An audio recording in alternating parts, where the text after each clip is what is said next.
এরকম নির্বাচনের পরিবেশ যেটা আছে, সেই নির্বাচনের পরিবেশে আমি চাই না যে আমাদের কোনো নেতাকর্মীর উপর আপনার এরকমভাবে হামলা হোক। বিএনপি ছাড়া নির্বাচন বাতিল হতে পারে জানিয়েছে জাতিসংঘ, এবং জাতিসংঘের চাপে নির্বাচন বাতিল হতে পারে বলে আশঙ্কা করছে সেনাপ্রধান। এবং শেষ সময়ে এসে আওয়ামী লীগ তো ভয় পাচ্ছে কেন? শেখ হাসিনার অধীনে বাংলাদেশে কোনো নির্বাচন হবে না এবং নির্বাচন কমিশন ব্যর্থ। যে একদিকে জুতার বাড়ি, অন্যদিকে ঝাড়ুর বাড়ি। জিপ তো দেরে ভোট দেয় নাই, আমি তো ভিতরে থাকবো, নৌকা কি ভোটটা দেয় না। আজ কাটে ভালো ইস্কান্দার জিল করতে ভাই, আমি জিল করতে ভোট। আসসালামু আলাইকুম সুপ্রিয় দর্শক বন্ধুরা, অবশেষে আগামী দ্বাদশ জাতীয় নির্বাচনকে কেন্দ্র করে একের পর এক অস্থিরতা বেড়ে চলেছে। দর্শক বন্ধুরা, এবার আওয়ামী লীগের মন্ত্রীদের এমন কিছু গোপন ভিডিও ফাঁস হয়েছে এবং সেই সাথে সেই সকল মন্ত্রীরা সাধারণ মানুষকে যেভাবে একের পর এক হয়রানি করে যাচ্ছে, এবার সেই সকল বিষয়গুলোকে কেন্দ্র করে কেঁপে উঠেছে পুরো দেশবাসী। দর্শক বন্ধুরা, এবার সেই সকল ঘটনাকে কেন্দ্র করে এবং আওয়ামী লীগের এই সকল মন্ত্রীদের এই সকল কথাবার্তাগুলোকে কেন্দ্র করে এবার বিশ্বজুড়ে তুমুল সমালোচনার জন্ম দিয়েছে। এবং সেই সাথে সেই সকল ঘটনাকে কেন্দ্র করে এবার আওয়ামী লীগের উচ্চ পদ থেকে যে সকল বার্তাগুলো এসেছে, তো দর্শক বন্ধুরা, তবে কি শেষ পর্যন্ত এই সকল মন্ত্রীরা বাংলাদেশের ভবিষ্যৎ মন্ত্রী হতে যাচ্ছেন? তো দর্শক বন্ধুরা, চলুন আমরা সেই সকল বিষয়গুলো জেনে নেই এবং সেই সাথে আওয়ামী লীগের উচ্চ পদ থেকে কি বার্তা এসেছে সেই সকল মন্ত্রীদের উপর। তো দর্শক বন্ধুরা, অবশ্যই ধৈর্য সহকারে পুরো ভিডিওটি দেখবেন, তাহলে সকল বিষয়গুলো আমি তো ভিতরে থাকবো, নৌকা কি ভোটটা দেয় না।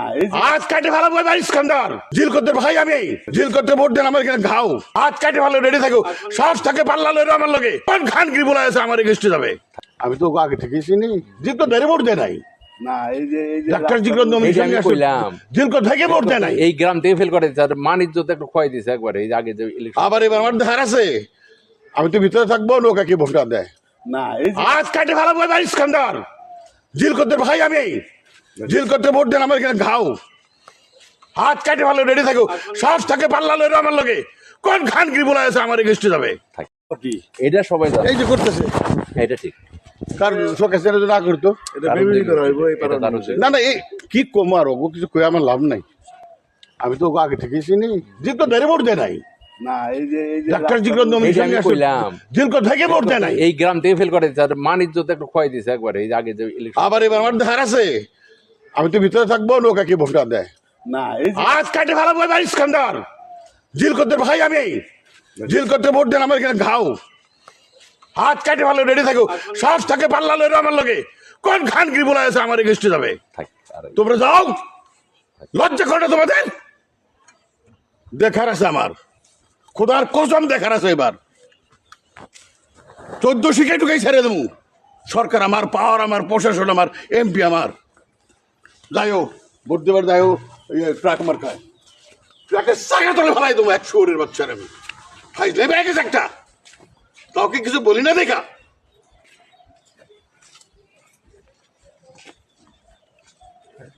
আমি হাঁটতে একটা ভালো দাদা আমার কাছে প্রত্যেকটা ঠেকে আমি গুলি করবো। এই রাস্তা দিলে ভোট দেবো, এই রাস্তা হইলে ভোট দেবো। দোকানের সামনে আপনার মহড়া দেয় ওনাকে মারতে যাওয়ার জন্য, এরকম করে আমাদের বিভিন্ন মুরব্বীদের গায়ে আপনার হাত তুলছে, মোকলেস কাকাকে বুকে লাথি দিছে, এবং ধরেন যে এরকম যারা মুরব্বীরা আছেন তাদের সবার গায়ে আপনার হাত তুলছে। এখন ধরেন যে এরকম নির্বাচনের পরিবেশ যেটা আছে, সেই নির্বাচনের পরিবেশে আমি চাই না যে আমাদের কোনো নেতাকর্মীর উপর আপনার এরকমভাবে হামলা হোক।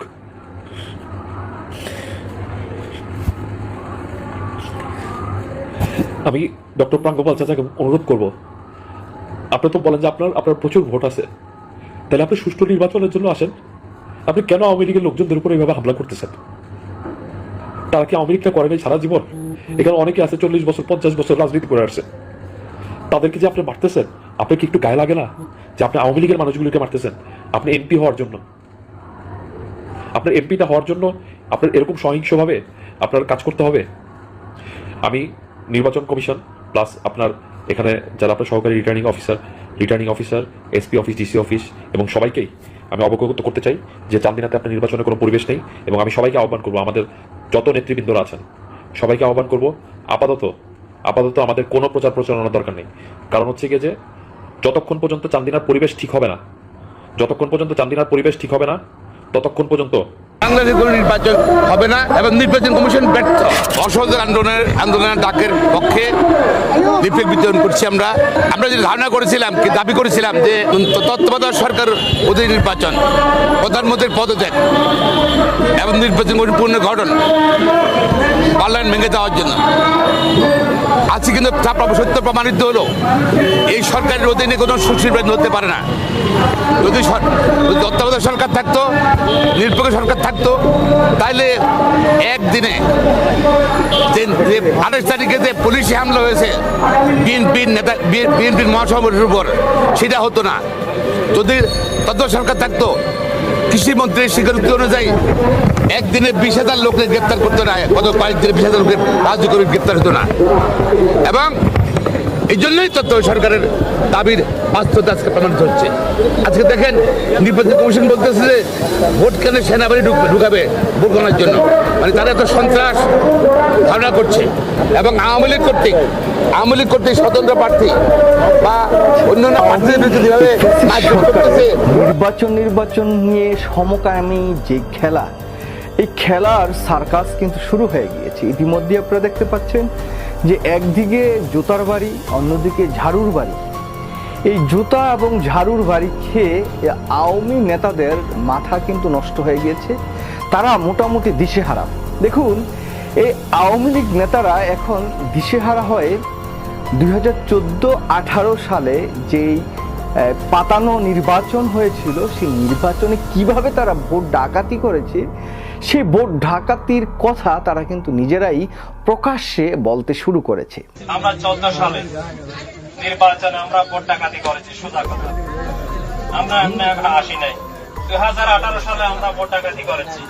সুতরাং বুঝতে পারছেন যে এই বর্তমান সময়ে এই যে বাকশালীয়তন্ত্রের যে একটি বেহাল দশা, বেহাল একটি চিত্র, সেটা কিন্তু ফুটে উঠেছে। দেখুন, ঢাকায় ডিএমপি কমিশনার সাংবাদিকদের সামনে তিনি নিজেই বলছেন যে এই পাতানো এই নির্বাচনে বা এই সমকামী নির্বাচনে ভোটার আনাই মানে প্রধান যে সমস্যা বা প্রধান একটি বিষয়, সেটা তারা ভোটার আসবে কিনা সেই বিষয়গুলো নিয়ে কিন্তু তারা দ্বিধান্বিত এবং তারা অনেক শঙ্কা প্রকাশ করছেন। যদিও ডিএমপি কমিশনারের নির্বাচনে ভোটার আনার বিষয়টি তার এখতিয়ার নয়, এটা রাজনৈতিক।